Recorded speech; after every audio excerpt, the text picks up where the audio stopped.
Hey everyone, this is Mark Zobel, one of Toffee TV's patrons, here today to help present the Player of the Season award, as well as kind of set up the overall context behind what these player ratings are that Ped and Baz are going to discuss throughout this video.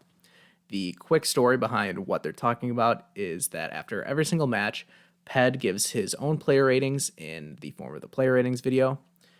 Additionally, we send out a form to all of the patrons of Toffee TV, so if you are not a patron, hurry up and join, then you can vote and contribute to this award. After every match, the patrons get to give their own player ratings, as well as vote for who they thought the man of the match was. I compile each of the results to those forms, and then each week we get to see what the average player ratings were, as well as who the man of the match was. Then, throughout the season, I provide updates to how kind of things are going so far in the form of Player of the Month videos. And then ultimately, at the end of the season, we have this video where we help determine the Toffee TV Player of the Season.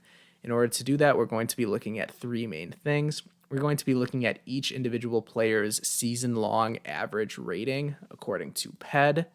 We are going to be looking at their season-long average rating according to the patrons. And then lastly, we are going to be looking at the results of a vote where I sent out to the patrons that they could just vote for who they thought was Everton's best player this season.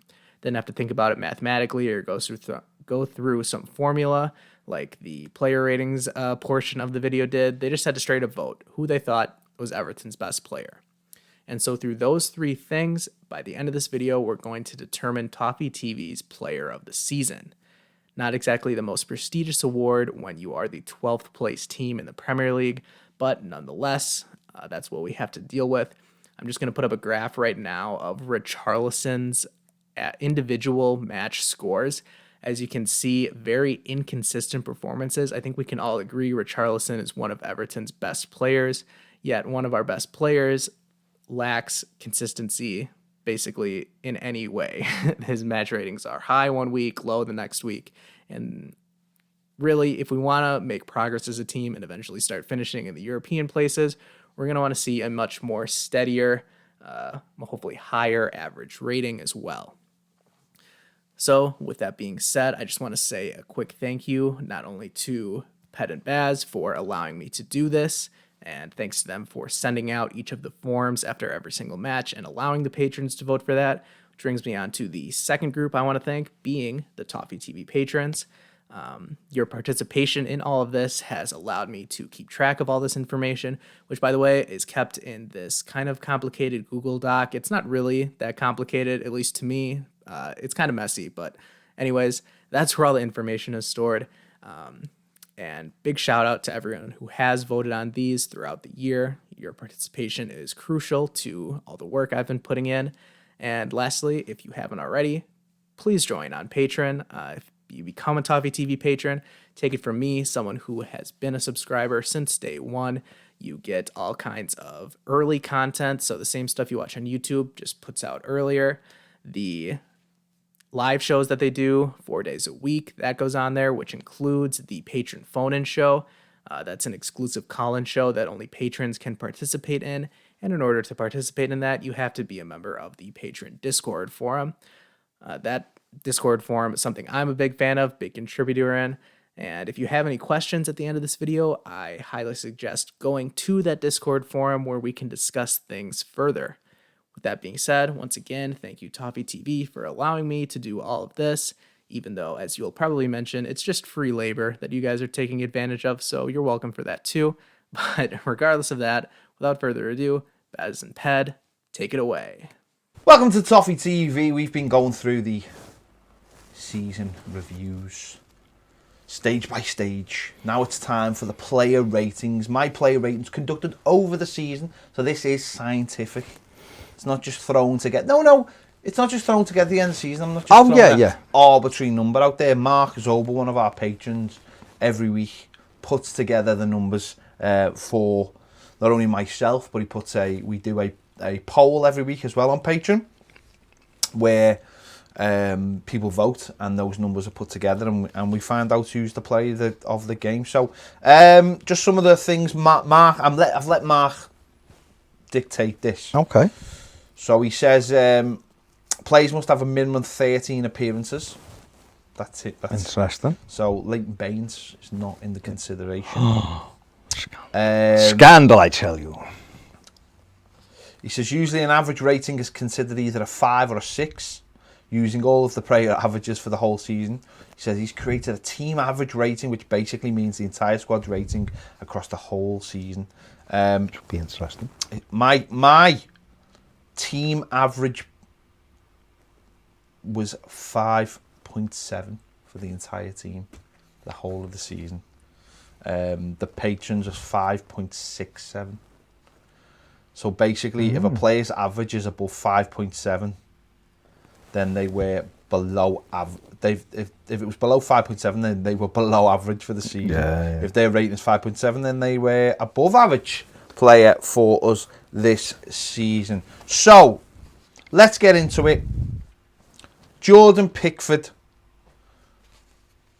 If I was to just ask you for a number for the entire season, what would you be? What rating would you give him? 6. I have give him a 6 for the entire season. The patrons have give him 5.8. So he is above average by the rankings that we are using. But yeah, 6 I've given, so he's above average for me as well, which is probably about right. He has his good days, he has his bad days. He makes mistakes, we all know this. But and early on in the season, he was good. He was getting good numbers. It was only you know, it started to come in and obviously. And then he done all right when Ancelotti took over. Yeah. Few good performances, got some clean sheets and stuff. He's listen, we know he needs to be better, but I reckon 6 is about right. Okay. Mason Holgate, 31 appearances. What would you give him? It's tough, this one, without being just plucking numbers. If I was just plucking a number, he'd get about I'd give him about a 7.5 out of 10, just off an eye test of what he's on.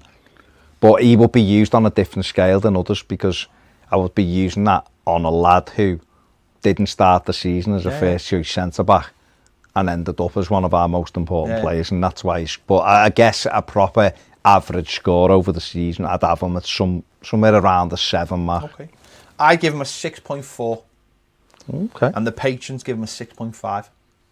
Okay. So above average. Above average, but that might have been, like you just said, that might have been pulled down though by maybe earlier performances. You know, where he was maybe a little bit less sure. So what did you give him? 6 what? 6.4. Nice, okay. Sofa score and who scored that at 7.01 and 6.77. So 6.4. No, but I'm just saying that's for that. They use science. I use emotion. No, not that much difference, really, is it? There's not going to be that much difference. Leighton Baines only had 9 appearances, but I give him 6.9, and the patrons give him 6.6. Obviously, my score was pushed up by the fact I gave him 10 on the last day of the season. For touching the ball once, it was a great tackle. So just being Leighton Baines. Okay, interesting. Being Leighton Baines' last. Interesting. So, yeah. Michael Keane, 34 appearances. What would you give Michael Keane? Keane overall, my score, which is obviously a little bit more than yours, overall 6.5 maximum. I give him 6.1. Okay. The patrons give him 5.8. And again, he suffered from performances for probably the first half of the season. Yeah, I mean, mine'll be probably based with a bit of recency bias as well, obviously, because he finished the season quite strongly, didn't he? Yeah. But you're right, the early part of the season, he was terrible. He'd early what? Have I gone 6? No, 6.1 I'm giving him. that's what I'm just giving. Luca Dean, 38 appearances. What would you give Luca Dean? And I'll be interested in this because this might have recency bias in it. Luca Dean, I'd give him around 7. Yeah, about 7 out of 10, I think. I give him 6.1 and the patrons give him 6. He was rubbish for the first part of the season, don't forget that. So for score, who scored 7.15, 7.17. Clearly, by far on their score, rubbish first part Everton's of the best player of the season. He looked disinterested. and was prone to making mistakes that he hadn't been making the season before. Yeah. So I've given 6.1. Yeah. And the patrons give him 6. So, interesting. That's That we're similar. Mm. Mina, who made the shocking amount of appearances, only 32 in an injury-prone season. Amazing what a narrative does, isn't it? What would you give him? Yerry Mina, I'd probably give him 7 out of 10, being, for me, one of Everton's best players this season. 6.4 I give him. And the patrons give him 6.3. Just, again, we're quite similar. Like, Well, I mean, mine are very similar to, like, yeah, but that's the science. But that's yours. You're basing that off the science that you read last week. No, I'm not. You are. I'm not, because my scores are here before the thing. Yerry Mina off the science, 6.98, 6.83. Mine's 6.4. That's not much difference. I'd give him. No, mine are just based on how I think he's done this season. Forget about everything else. Mine are just based on how he's done, and I think he was one of Everton's top 3 players this season. No, and he is by mine. Yeah. That's what I'm saying. But when you finish 12th, you don't, and your best players don't mean you're going to have big numbers. So I've given 6.4. 3.3. 6.4. Yeah. Sidderby, 27 appearances. What would you give him? See, Sidderby, I give him 6.5 out of 10. Sofa scored and who scored 6.99, 6.95. I give him 5.5. Okay. And the patrons give him 5.7. So he was average for the patrons, fair enough. Again, that will be recency bias, because his scores bumped up for me because of his assists, and I just think he was very good at that. I think what you got to remember about this whole thing is that sofa score and things like that, they're never going to give anyone a 2, because probably walking on the pitch probably gets you 3 with them. I wouldn't give people... Put 2 socks on. Well, I mean... Probably get you... So he really should have been knocked down for the one probably sock. Get you a decent score on there. Yeah. But mine have got emotional attachment. Mine are just a number where I think, has he been a little bit better than average overall? He probably was. Seamus Coleman, 30 appearances. What would you give him? I give him 6 out of 10 when I mark them. 5.8. I've given patrons have given 5.6. He's another one that finished the season much better than he started it. Okay. Jared Branthwaite, only 4 appearances. I give him 6.5. Patrons give him 6.2. Not even worth chatting about. It would just be. Delph, 19 appearances. He's in there. He can have play of the year if he wants it. Go ahead. What would you give him? I give him 5 out of 10. I give him 5.7, and the patrons give him 5.6. So average. You see, yours 19 appearances. Yours is based on the thing. I'm just doing it from off how I think he's done this season. I've been massively underwhelmed. No, of course. This season. A 5.7 is nothing to be proud of. He's average. I mean, well, his sofa scores was 6.69, 6.4 now. Our squad. That's not good. I mean, this one's an interesting. Gylfi Sigurdsson, 37 appearances. What would you give Gylfi Sigurdsson? You see, recency bias, I give him 2. Yeah. But the reality is, I think overall, 5.5 out of 10. Okay. I give him 4.6. The patrons give him 4.8. So below average. So, yeah, which is right, isn't it? Massively right. I mean, funnily enough, Sofa score 6.86 and who scored 6.65, actually was Everton's best midfielder. 2 goals, 3 assists. Well, that's the 2 goals and the 3 assists, bump it up. But Theo Walcott, 27 appearances. For me, he'd get 5.5 out of 10. I give him 5.3 and the patrons give him 5.4. So very interesting how close we all are there. Yeah. Iwobi, 28 appearances. What would you give him? 5.5 out of 10. I give him 5.2 and the patrons give him 5.5. Okay. So again, so he's below the average. same as me. Below average, and you know. 1 goal, no assists. Pretty bad. That's in the league. Yeah. Must stress he did score in the cup as well. Schneiderlin, 17 appearances. I think I give him, what did I had Schneiderlin 6 out of 10. And yet, he was one of Everton's top performers, 6.73 and 6 point. Well, you know what? I was talking to the Piv today about, because obviously we're preparing to do the midfielders thing for the patron. And he was talking about Schneiderlin. He said his defensive numbers are incredible. Yeah, well, but we know that, don't we? It's the other stuff like running and passing the ball forward that he's not very good at. I give him 5.3. The patrons give him 5. So again, I mean, this midfield story is telling a tale. It really is telling a tale. Bernard, 29 appearances. What would you give him? I think, what did I give him? When I wrote it, I'd give him 6 out of 10, but my actual, off the top of my head, it's less than that. I think I've been generous there. I think I'd give him 5.5. I give him 5. But he was our most creative midfield player. That doesn't mean anything. I know. 5.5. I've given the patrons, give him 4.4. 3 goals, 2 assists. They are very, very tough. 6.71, 6.57 off the science. Gomez, 20 appearances. What would you give him? Gomez, what did I have him down? I give him 6 out of 10, but that was what I'd written, but I actually think that's probably a bit too much. I think probably going off your scale would probably be about 5.75. I give him 5.5, and the patrons give him 5.6. So not too dissimilar there. No. Gabaman, 2 appearances. I give him a 6. Patrons give him 5.9. That's based on 2 appearances. Yeah. Tom Davis, 31 appearances.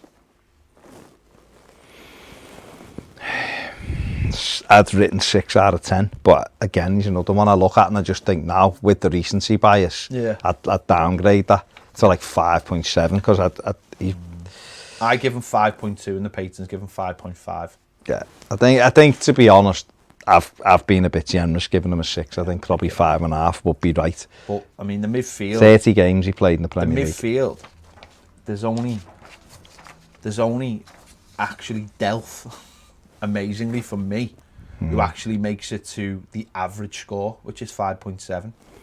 Apart from Anthony Gordon, 12 appearances, so he's below the threshold of he got, from me, 6.4. He got from the patrons 5.9.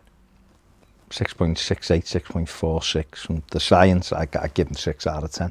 I think he's done okay. I think Delph was one of Everton's best passers when you look at the numbers, and that's probably, and at the time maybe that bore out some of the games he was decent in, but when you're thinking back, like I'm just thinking back to memory, I think he's been massively underwhelming, and that's why it's difficult to pick out, isn't it? Moving on to the forwards, Richarlison, 40 appearances. What would you give Richarlison? I give him 8 out of 10 overall. That, I mean, that's just that's not a scientific number. That's just I think he's been.